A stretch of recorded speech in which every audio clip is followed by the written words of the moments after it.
So welcome everybody. This is our Friends and Family Day. This is where the people who are related to our law students, and especially our first year law students over here, get to come and see where these people will be spending their time, not with you, for much of their time, for the next 4 years. Law school is a pretty... Okay, hold on, Dad. Out here. Can't sit with the students. Hey, Up here over there. I thought I was supposed to approach the kid. Yeah, there you go. Everybody wants to get in the act. But that's good. No, what we want to do is we want you to see where new students are going to be. And those are the folks. So what we do in our classes is we act like we're lawyers from the very beginning. So the first thing we're going to do is have our students stand up one at a time and tell us who they are and maybe a little bit about who they have with them. Chuck? My name is Chuck Holloway. I have my loved ones over there, aka babysitters. My wife Rose. My son Atticus, small guy there, he's 4 years old. My mother Aida and my father Dennis. All right, Chuck. My name is Ramandeep Singh, and my uncle is late. So he's on his way, and it's my first week. Very nice to have you. Thank you. Okay. Miss Rita? Hi, I'm Sheila Rivas. I'm a mother of 5 kids, and they're all MIA. They're not here yet. There was a thing with football, and so they're running late, and my mom's bringing them. And Irene, could we bring some of those other chairs in too? Just put on the side of the tables, because when Sheila's family comes, there'll be a herd there. Okay, Ms. Chavez. Good afternoon, everybody. My name is Melissa Chaydez, and my family is the 3 sitting right in front. Destiny, raise your hand. And Eric, my husband, and my daughter Kayla. Very nice. And let's see, Anise? Good afternoon, everyone. Anise Smith, that's my dad sitting right there, and my nephew sitting right next to him. Good job, Lauren. Hi, my name's Lauren. That is my dad way over there, and Larry, and that's my boyfriend Trevor way over there, and his mom Jean. Very good. And they came all the way out here from El Centro. That's As did Lauren, by the way. Yes. Okay, Kevin. It's Kevin Ham. Is my beautiful wife Yolanda right there. Oh, no.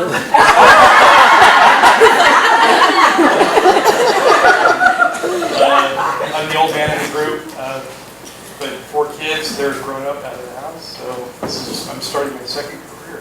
First year lost. Good job. Angela. Angela Romero Evans, and my husband is over here, Martin Evans. He was the guy that walked in late. So we have a total of 11, maybe 12 students. So there are 2 people that are not here. That's Isaac Juarez and Cole Crissel. And then we have one other person that may or may not start. So this is going to be our first year class. Clara, who had to leave. Oh, that was Clara Aldape that left. She's on a slightly different program than the people who just got in the door for the first time, but she's one of our 1L students. For some reason, I don't know, the tradition has developed that 1L means the first year and 2L means the second year. This is not that complicated. 3L is in there. 4th year would be 4L.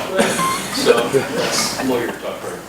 So the rest of the people in the room, I would like them to introduce themselves as well. That is not the families that have already been introduced, but our faculty or administration. Y'all know Irene, but Irene, introduce yourself to everyone. My name is Irene, Irene Garcia Dolan. I am the registrar and director of admissions, and also one of the administrators here at CBTA. And if you have any questions about anything with regard to the school, of course, give me a call. Even things that don't regard the school, Irene gets called about. But I want you to know Irene's the contact point. So if your family needs help, there's something going on, whatever issue comes up, Irene is here every day, and she is sort of the boss of everyone. We all report to Irene, and Irene has been here since the beginning. Irene not only takes care of all of the paperwork that the state bar requires us to take care of, and all the admissions paperwork, and all the exam paperwork, and all the rest of the stuff, but she makes sure we have lunch, which most of our students don't know. Law schools don't give you lunch. But we have lunch every Saturday because it's part of our schedule, and she takes care of the snacks. Chandi, okay, we have to, Raman, now you can introduce your uncle. Oh, that's Mr. Johnny. Mr. Chandi, nice to see you, Mr. Chandi. Have a chair. We got you a chair. You're fine. So, let's see, over here on this side we have professors. We have Sue Steady. Sue, would you introduce yourself? So I'm Sue Stedding, I'm Dean of Students, and I co-teach criminal law with John, and I co-teach criminal procedure for the 3 Ls, and I'm retired Riverside County prosecutor. And what Sue mentioned, this is another thing that most law schools don't have. In most every class, we have 2 professors. We're trying to model what goes on in court, so we have a prosecutor and a defense lawyer in the criminal class. We have 2 lawyers that are litigating in the torts class, which is the first year class. Sam Trussell, who Leonard does use himself in one with Judge Evans. And then we have Sheila and Troy will introduce themselves in the contracts class. So we want to show the students what it looks like when people have legitimate legal arguments back and forth. And they're mostly legitimate. Steve. I'm Steve Moyer. I teach civil procedure. I was a civil litigator in Los Angeles and a public defender, and my wife is a psychotherapist, so if you need any help. We like to call it the dreaded civil procedure class. Those of us in criminal law. Okay, let's see on this side, Troy. I'm Troy Turow. I co-teach contracts with Professor Sheila Williams right here. I have an immigration and Social Security disability practice here in the discipline. And welcome all of you. Troy Turow, and then we have Sheila. Hi, I'm Sheila Williams. I teach first year contracts, 4th year community property. I practice law for 36 and a half years. My practice is exclusively in family law matters, and I'm happy to meet all of the new students and their families. Thank you. Sheila started with us in our first year, and I'll tell you more about our first year, but Sheila and I went to law school at or near the same time with each other. Not that I was attending the classes as diligently as Sheila was, but in Orange County. So we knew each other before we got out here, and this is her 5th year. She just jumped right in when I said, let's have a law school. I'll tell you that story in just a second. Why anyone would do that. Okay, so let's see, students on this side. Alana? I'm Alana. Okay, I'm sorry. Oh, good. Before Okay. my mistake, I didn't get Sam to introduce himself. And Good afternoon, ladies and gentlemen. My name is Samuel Trussell. I co-teach torts with Judge John Evans. I've had a career as a personal injury lawyer here in the desert for about 30 years. I apologize to Sam and Hal.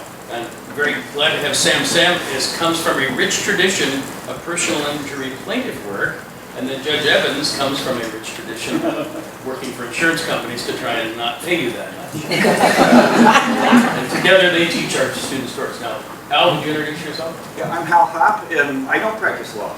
But I used to. I'm a judge now, and what have you got me doing? Evidence? And You're doing evidence? No. You might work in the civil procedure somewhere down the road. So Judge Hopp is modest. He is the presiding judge of Riverside County.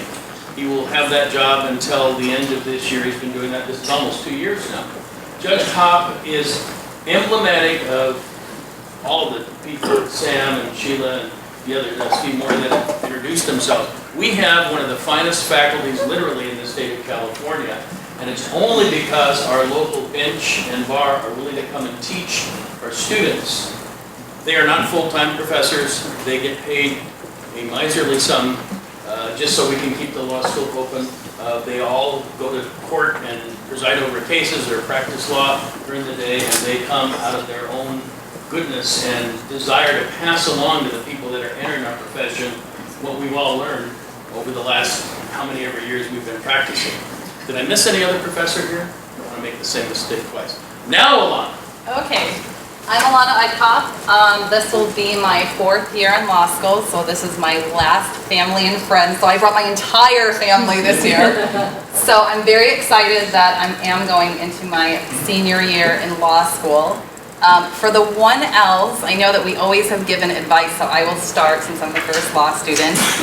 Look around at your classmates, because for the next 4 years, you guys will go through this journey that only the 11 of you will understand.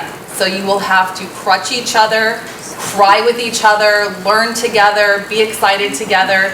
You will all do wonderful and great, but just know that when you guys get to that road that you know you just want to get over, that you guys will have each other and you'll have all of us to help and support you. That's fantastic. Katrina? My name is Katrina McDowell. I'm a 4L with Alana. I started this journey with her, and as she said, we are all here to help you. Don't be afraid to ask the professors, Professor Trussell, Professor Williams, Professor Troy, and Professor Stedding, and Judge Hawk. Don't be afraid to ask us for help, okay? Please don't, because we can't help you a week before the baby bar. Ask for help early. Michael? The week before that. We'll work our way across the room here. My name is Michael Gaylor. I'm also a 4L with Katrina and Alana. Couldn't have said it better from what Alana said a second ago. You guys are going to see each other more than you're going to see your families, more than you're going to see your friends. This is going to be more of your world than your own home is for the next 4 years when you're in class. You will not get through this without each other. And without the help of everybody else. You've got a great staff, faculty here. You've also got some great students that will do whatever they can to help you guys out. But just let us know. All right, Black. Let's see, is anybody on this side? Okay, we have quite a crowd up here. Who did I miss? Where's Erica? Oh, I can see you there. Sorry, Erica. You were hiding. You're trying to hide so you don't have to stand up, aren't you? Hi everyone, I'm Erica Ramirez. I'm a 4L. All I can say is welcome, and I don't really know what advice I can give you. You're gonna have a lot of headaches, and you're gonna have to dedicate yourself and be structured, disciplined, sacrifice, and just stick it out and see it to the end. That's it. And Erica has, what, 3 kids? 3 kids. 3 kids, full-time job, goes to law school 3 nights a week on Saturday. That's descriptive of many of our students. They're really pressed for time. So, and we have Hilda. Would you introduce yourself to our folks? Hilda is a 3rd year law student. Hello, hi everybody, welcome. My name is Hilda Chaldejian. I made it to the 3rd year. I love it. I can't wait for the classes to start again. So I look forward to meeting you all. Come right in. And Judge McVitie, would you introduce yourself to everybody here? I know you're just walking in the door. Hi, Bill McVitie. I'm a retired judge. I live out here. In the old days, I was in the state legislature where I chaired the criminal justice committee, and I was on the bench in LA for 20 years. Basically. No, you can't sit up there, Hilda. Sorry, this is the new students. Back up. Only the new students sit up there. Witnessing. Irene's got a chair Judge. there, and we're going to bring in one more. Oh, okay. Sorry, Dad. Want to take this one? No, I'll get him. Johnny, you're good. another one. I made Irene do it. I should have seen if I could give Irene help, but Thank you so much. do this to do that. So we're very happy to have our students, and now we're moving up to the front here. So how about from this side over, Kelly? My name is Kelly McDowell, and I am an alumni of CDTA. First graduating class. First graduating class. We had an incredible experience these 4 years, and 2 of my classmates are up here with me. We met with the 1Ls last week and sat down across the table and gave them lots of advice as to how they might make their year a little bit easier, and some of the things that we wished we would have known at the time. So we didn't have a class ahead of us, and so they didn't have a graduating class that went all the way through. So hopefully we can give you some advice, and we gave our phone numbers, email addresses, and we will always be available for the myriad of questions that you are bound to have as you go through this year. And I echo the other students who said lean on each other, help each other out. We're a very tight-knit group in my class, and I think that's part of what really helped us get through, because we all helped each other out and stood up for each other. So welcome to everybody, and to the families. You're not going to see very much of these students over the next couple of years, and it will be worth it in the end. So I just want you to notice something. You may notice it, but I think our professors will even notice it in a more acute fashion. Doesn't Kelly look like a lawyer now? Kelly did not start out looking like a lawyer. I think Kelly would even admit that. Absolutely. And she has just blossomed into a person who is a hardworking, intelligent, clear-thinking person. I'm sure you're thinking very clearly before, I just didn't see it. But I'm just telling you, she has really just become a person who can stand up in court and advocate, and that's such a heartwarming thing for us to see. Now I'm going to break the pattern here. Marnie, you need to stand up and tell the kids what they can expect from their family. Oh, nice. This is Kelly's daughter, Marnie. So introduce yourself. Hi, I'm Marnie McDowell, daughter of Kelly McDowell, and for all the kids and that are from the 1L class, it's really tough, okay? So if you're doing chores right now, you gotta stay on top of them. You gotta do more of them. You gotta do what you're not even asked to do. You gotta stay on top of your schoolwork, and you gotta realize that you're not gonna be seeing a lot of them over these next 4 years. It's tough. My mom even forgot about my 12th birthday once. It was tough. She didn't forget. She was in fourth class during my birthday, so it's tough. You won't see them a lot, but it will definitely be worth it because I'm so proud of her and what she's accomplished. And yeah. Good job, Marnie. Now you can only forget about your 12th birthday once. Betty. My name is Betty Mercado. I'm an alumni too. And I am very happy to be here. And I welcome the 1Ls and the friends and family and the rest of the classmates, the faculty. And I just want to say that family support is crucial to this journey. It is not an easy task. It's very difficult, and only the students know what I'm talking about. And I just hope that you support 100% the students in this room. Thank you. You know, Betty discovered something too. Let's hear it for Betty.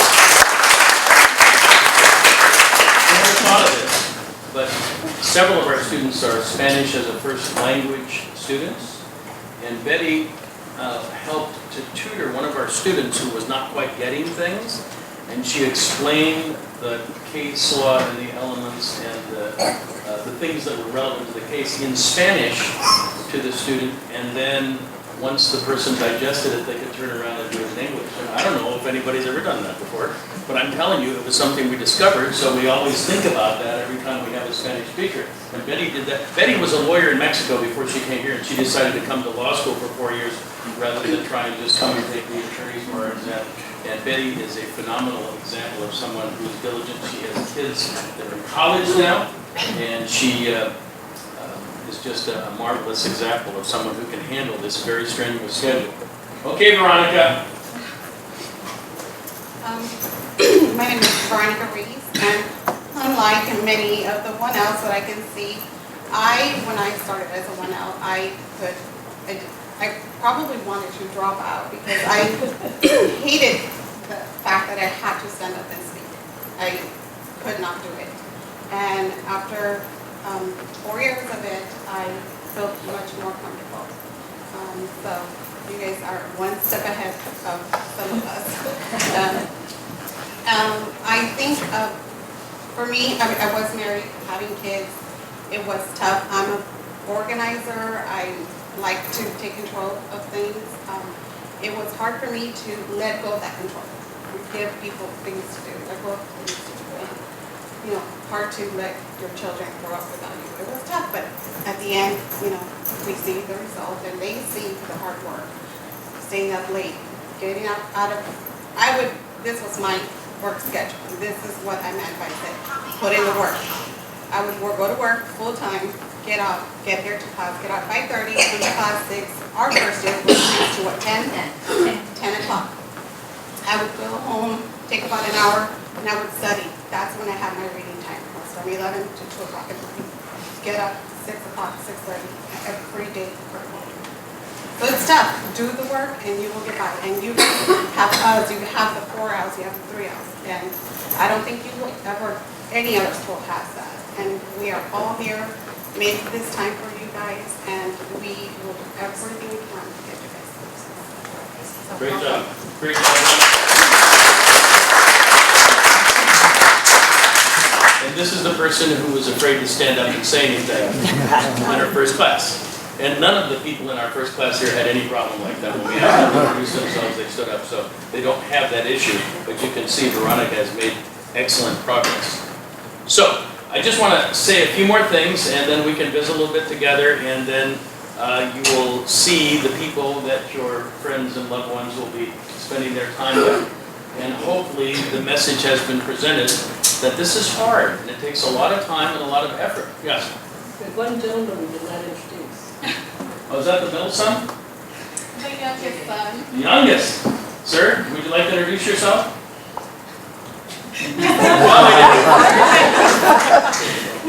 Okay.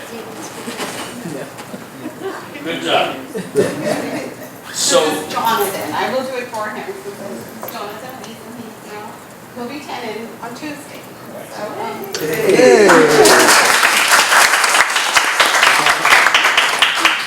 he was 6 when you started. 5. Wow. So, I mean, I just want you to get this. Of course, most people don't have much exposure to law school. So you have no idea what this is about. Most people, I suppose, think of the ivory tower version of law school, which is the paper chase and the people on television from Harvard getting screamed at by the professor and all that business. Our law school really has a family feel to it, and we did that intentionally. We really want everybody to feel like they're part of the program. That's why we want to bring you all in. We also are calling upon all of you that are family members to help out the people that are the law students.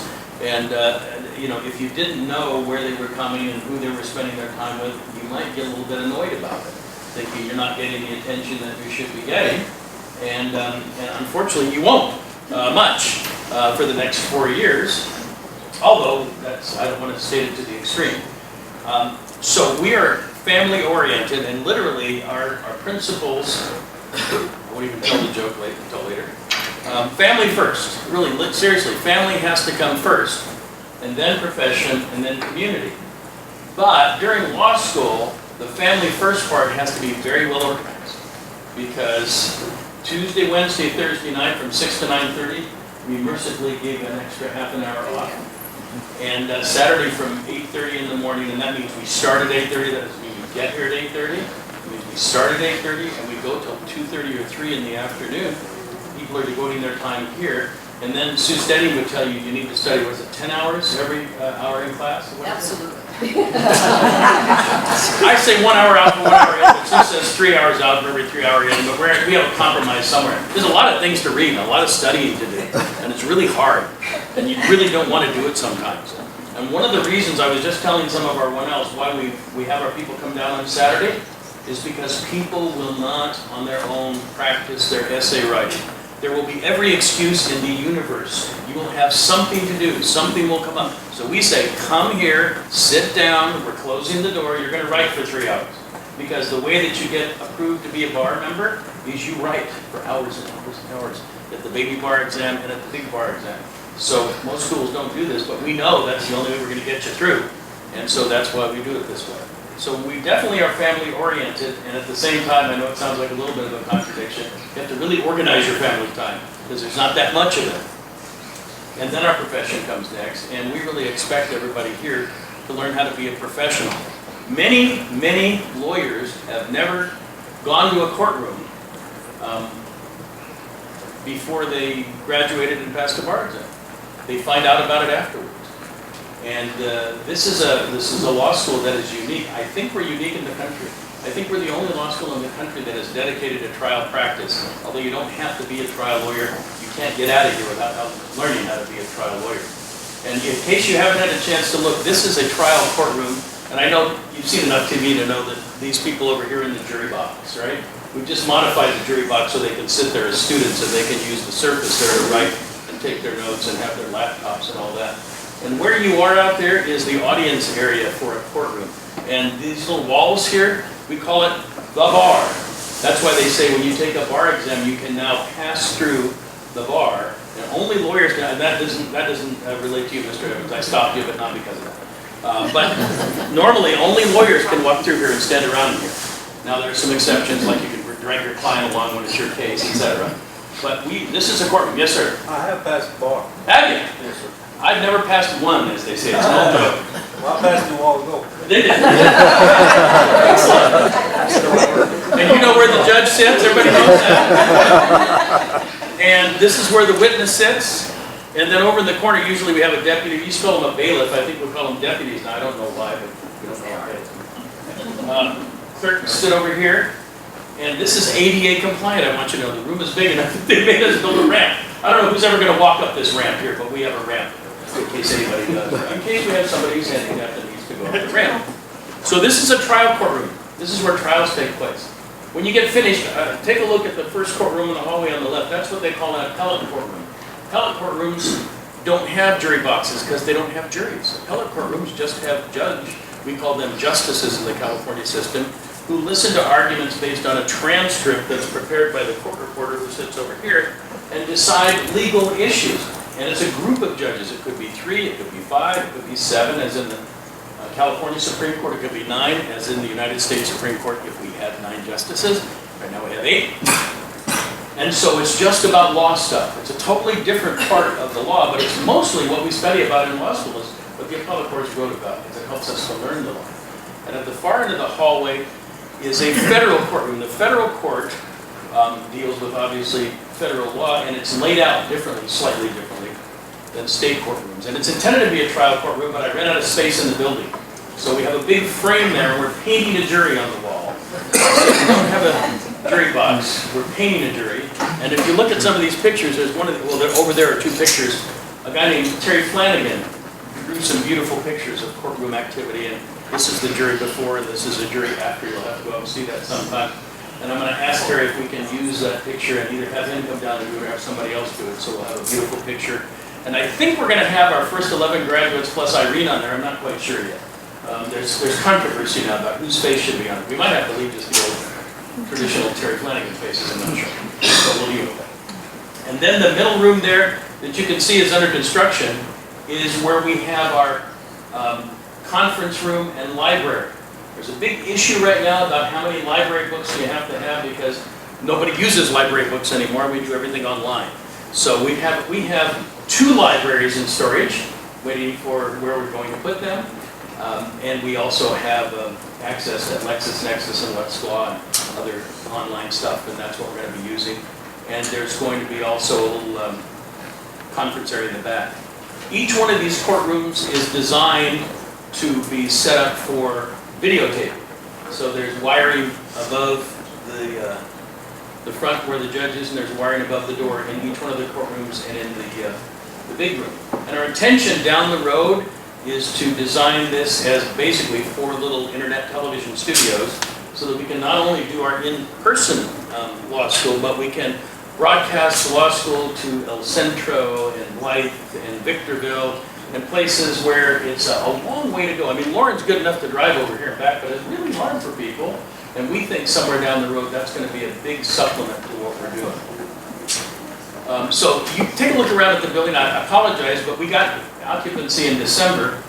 I went to kindergarten with a guy whose family and my family were people that lived in Huntington Beach, and I graduated from high school with this guy. And he's the guy who's done all of this work. And he is one of the most incredible craftsmen I have ever known in my life, and also the slowest craftsman. So everything takes a really long time. And I'm really trying to have a long-term perspective. I think maybe by December, if not by June, we're going to have everything completed. There's all kinds of additional woodworking to be done in the general hallways here, and there's a big, beautiful piece of furniture that he's building for the conference room, and other finish work that's going to be done. And when we get that done, and we get wired for television here, we're going to spend a year. This year, we're going to videotape every one of our classes and archive them for our students. And then we're going to put in the equipment so that we can test it out for another year. And 2 years from this September, our intention is that we can actually have distance learning going on at the same time as we have in-person learning here at this law school. And we can serve the areas that have courts and community colleges and lawyers but don't have a law school or a local access to a law school. So that's our sort of long-term game plan. Now let me just tell you a quick story.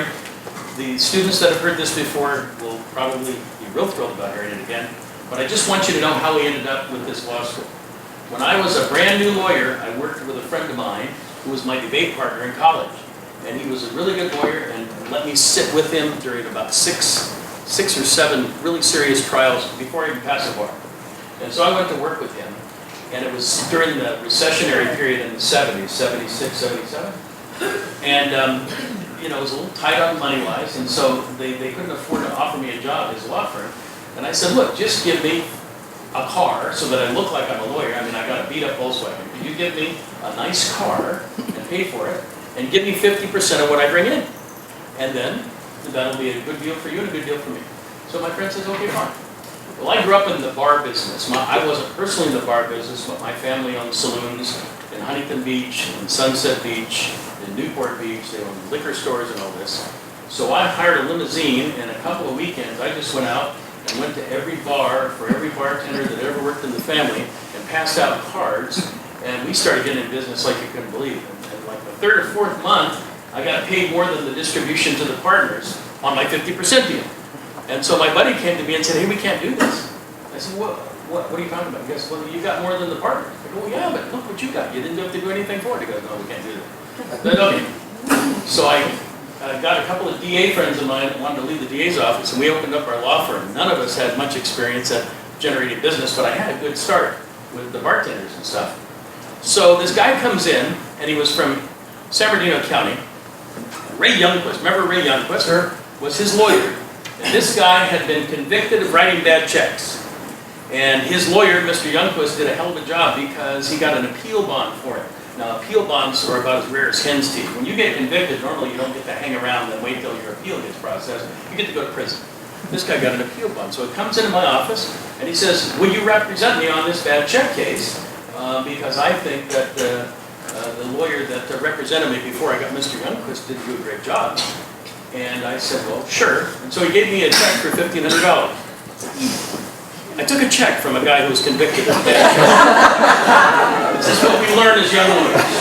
So of course the check bounces. And he comes to my office about 2 weeks later, and he's all excited about having us take on his case. And I go, hey, buddy, you gave me a bad check. He goes, well, what do we need to win? And I said, well, you need about $10,000 cash and F. Lee Bailey on our team, and maybe we have a chance. For you younger people, F. Lee Bailey used to be a famous lawyer. So I'm thinking this guy is out the door, and my friends are laughing at me, and you know, they're former DAs. Why would you ever take a check from this guy? And I asked myself the same question. This guy comes back in 2 weeks with $10,000 in a briefcase. I'd never seen $10,000 all in one place at one time. I thought this is a very positive development. So did my partners, because they didn't have to do anything but take their share, which we reported as income.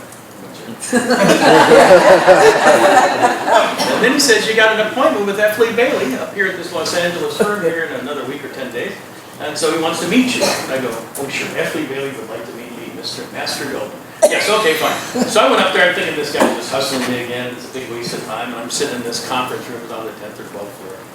And 45 minutes after the time, I said, well, it's about time to go. And all of a sudden there's this big commotion, this helicopter lands on the roof, and in walks in F. Lee Bailey. And I've got this opinion from the appellate court that says, well, you can't win on appeal, but you can have one of these hearings that says your lawyer, not Mr. Youngquist, but the previous lawyer, didn't do such a great job, and he didn't hire the right experts, and a habeas corpus kind of hearing, and he might have a chance there. So I have this opinion, and I hand it to him, and he says, what do you think we should do? And he reads it, and I said, I think we should have one of those hearings. And he goes, me too. And I thought, well, two great lawyers, you know. Because the Supreme Court said that. So we took him on, and he said, I'll come and meet you in 2 weeks at your office. So he comes to my office in Tustin with my two partners, new office, you know, we're out there trying to make a living. And he says, let me talk to the client privately. So he uses my office, and he comes back out, and after the client leaves, he says, I worked it out, we got a $35,000 lien on his property. And I said, you know, I got a check from him and it wasn't any good. I just wonder if that means with you. And he said, oh, it's fine. So of course it turns out the guy didn't own the property.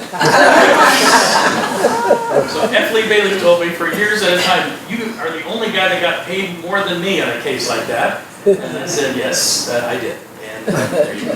So I got to know him, and I'm a young lawyer, and all of a sudden I'm of counsel F. Lee Bailey on my station there, and he and his partner Ken Fishman got to be good friends, and they would get, nutcases called lawyers like F. Lee Bailey. So somebody would call up and say they're in California and I'm wearing tinfoil on my head because the CIA is trying to send radio waves and make me change my thinking. And they would say, call Mr. Dolan.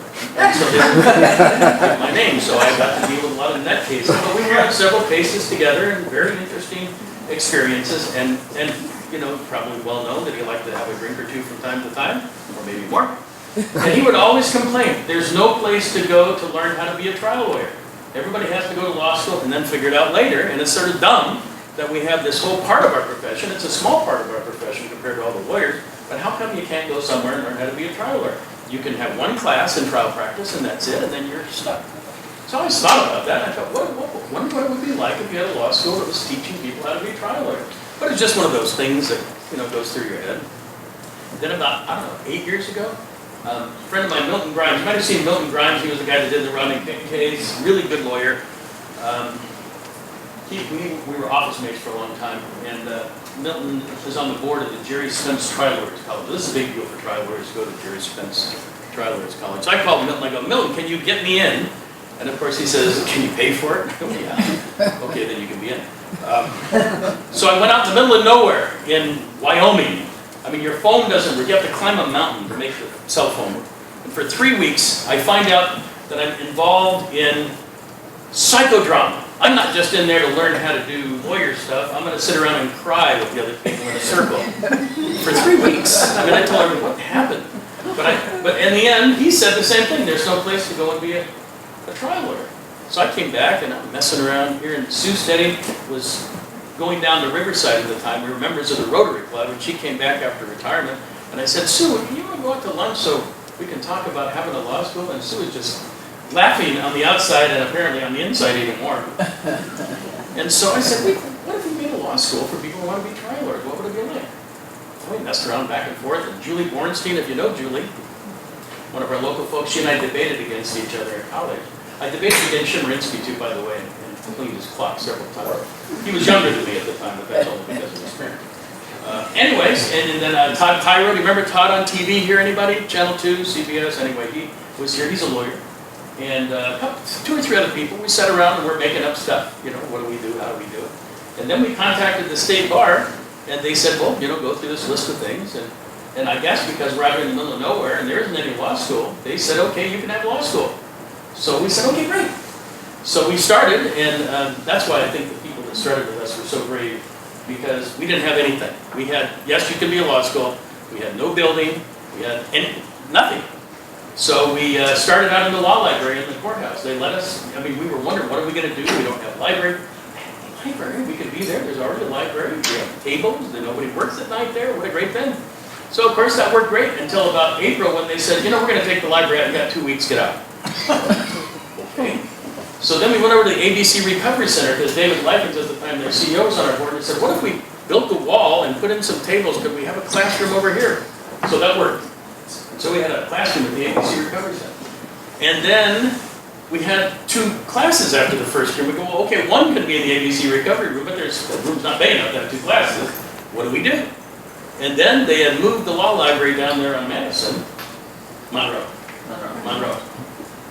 And so we talked to them, and they said, sure, you can come in and use it at nighttime. Same thing, same deal, because the library people were real nice. And so we started with 2. And then there was enough room that you could have people at 2 ends of the building, and you could have 2 classes there and 1 at ABC. And that was working out pretty well until they decided to close that one down too. And so then we got ABC. We had nothing else. So then we went over to our friends at Fantasy Springs and said, guys, could we rent your meeting space over there so we could have our classes? And they were really cool about it. The GM and all those people in the tribe, very supportive. So we're having classes over there. So December of this last year, we finally got in this building. And I spent 2 years meeting with the architect, back and forth, back and forth, back and forth. What are we going to have if we're going to have a law school that's dedicated to trial practice? And what kind of courtrooms are we going to have? And can we have courtrooms that are really classrooms? And we invented all this stuff ourselves. We just made it up. So we just made up this, that you're sitting in the classroom part, and this is the courtroom part, and the appellate court, and the federal court, and the library conference area. So this is the first class. You are supporting the first class that is going to go from beginning to end, every class standing up, acting like a lawyer in a lawyer's environment. And it all comes from that old F. Lee Bailey business of after a court of doers or something, why is there any place to go be a trial lawyer? So literally, I don't think there's any other school in the country where you go and have all your classes in a trial court room or an appellate court room or a federal court. Maybe there is, but I don't think so. And I can tell you right now that we're just very proud, and as I told you before, you just can't imagine how good the faculty is here. Literally, the guy from the bar said, I've never seen a faculty this good. And he supervises Stanford, UCLA, because of the experiential part of it. Because all the people here have been lawyers, or are lawyers, or are judges. And it's pretty amazing to me that these people are willing to give, because it's all the giving of our faculty that makes this place go. And so I just want you to know what your family, friends, wives, husbands, whatever, are getting in. Oh, there's Chuck. Chuck, come in and introduce yourself, too. That's Chuck Roby. So let me just tell you about this guy. He writes me a note and says, I'd like to come and volunteer at your law office. And I'm thinking, volunteer? Sounds good. So Chuck comes and starts helping us out, and he's doing such a great job, I literally felt guilty about not paying him. So I know that's hard to believe. And so then Chuck comes to work for us. And then a public defender deal opens up, and he says, do you think I should, apply for it? I go, are you kidding me, Chuck? I'm never going to be able to pay you what they pay you at the county. Go apply for the job. Chuck applied for the job. He is now one of the finest public defenders here in this area. And he's going to come and help our students on Saturday, and he's going to back up Sue in criminal procedure. So he's one of our professors as well as one of our Saturday folks. I just wanted you to know who Chuck is. Okay, so the end of the story is now we are committed. We have a very expensive building here, folks. And we have professors who are committed to being here. And we have students who are committed. And we are going to make this one of the best law schools in the country. It's going to be the best distance learning law school when we get there. And it's going to be, I think, one of the best that we could hope for as far as class. We don't want to run people out of the classroom. We want them to come to class. We just want to be able to offer the possibility of a law school education to people outside of the area. And then we're going to require, as I think I told you, every Saturday we come in here, everybody has to come in on Saturday. So we do our practice work. That's what your folks are getting into. So, our faculty is the best, our building is the coolest, and we commit to supporting our families and friends, and we want our families and friends, of course, to hopefully support us. And, let's see, there's other people. This is Sheila's family got here. So Sheila, you want to introduce your family that's here? Did they all make it? I can't tell. They're eating lunch right now. Oh, they're eating lunch. Well, just said Sheila's family's eating lunch. So the idea is here, we want you to know where your friends and family are going. We want you to know this is going to be a long haul. It's not inexpensive. We don't qualify for federally insured student loans. I should tell you one other thing. We just learned about 2 months ago, being state bar accredited doesn't qualify you for federally insured student loans because the state bar is not a recognized educational institution by the Department of Education. Now, I know that's weird, but I didn't know that. So the Distance Learning Association, which is going to be associated to our distance learning stuff, actually is approved by the federal government. So our students actually make their way through law school without student loans. They pay our tuition, which I think is pretty modest, but they pay it along the way. They don't have any student debt, which is a big problem for a lot of people getting out of school, sometimes hundreds of thousands of dollars. And they're already exposed. I didn't tell you one other thing, which I told our students. On Saturdays, not only do we write in the morning, but we have lunch together, as I mentioned, and then we have somebody from our legal profession who is a luminary come in here and visit our students about 45 minutes. We have judges, we have Sheriff Stan Sniff, we have the Indio police chief, the new police chief, we have whoever, I think probation, chief probation officer Hayes. We have all these people that are willing to come down because all the people in the allied professions and part of the law enforcement and judicial profession are just as generous as our professors, and they're willing to come down. So our students know the judges and the people in the legal community when they get done. Biggest problem with getting out of law school is you can't get a job and you have too much in student loans. So we're going to hopefully cut down on the student loan stuff to zero or shortly close to that. And we're going to know the people in the legal community. So this law school is for people who want to stay here and practice law. So that's it. Is there anything else, Irene, that I should be announcing? Any questions that any of you have now that I've been speaking for 45 minutes and getting your Anybody want anything else to eat? Okay, so we start classes on the 6th of September. On the 5th of September, we have the Lawyers Labor Day Barbecue. This is for our students, our faculty, our local lawyers.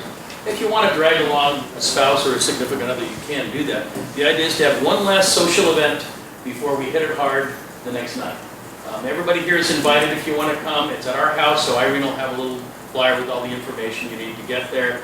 And when that's over with, we're hard at it until we get a break at Thanksgiving. By God, on Thanksgiving you want to have a break. So thank you all for being here. Anybody have any questions? Anybody want to say it? Alana? One thing, for all the students, books. I have most everyone's books, so if you haven't picked yours up from me, just come into my office and I can get those for you.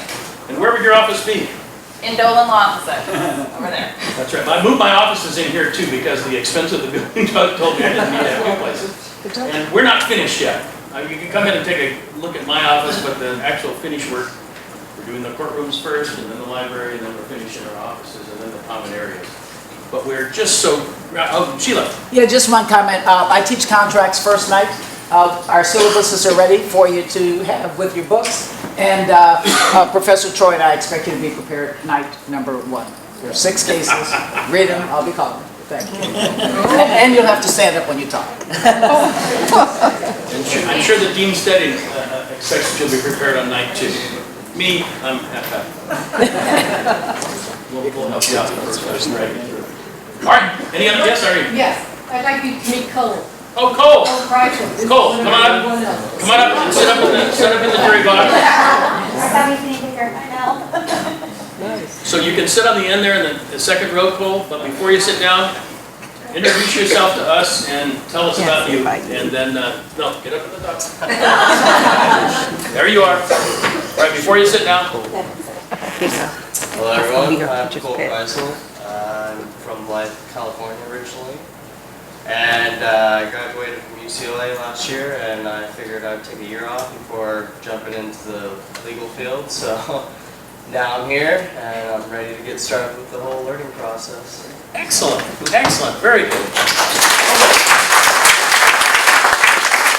Does anybody else have any questions, comments, concerns, anything going on? Dinner reservation? Okay, so I would invite you to take a walk around. Be careful in the middle room, in the conference area. A lot of construction stuff over there, so we do have little cones out and all that. Better that you don't walk in the back. But take a look at the 2 courtrooms going down the hallway, and the far end over there, there's some office space that's intended to be our legal clinic, so that our students can do some local legal work, which will open somewhere, Veronica, between now and the end of the year. Right. There you go. We have a window of opportunity. And thank you all for coming, and hopefully we'll see you all at graduation 4 years from now, or wherever you fit in graduation, this year, next year, whatever. So thank you all for coming, and we'll see you the next time around.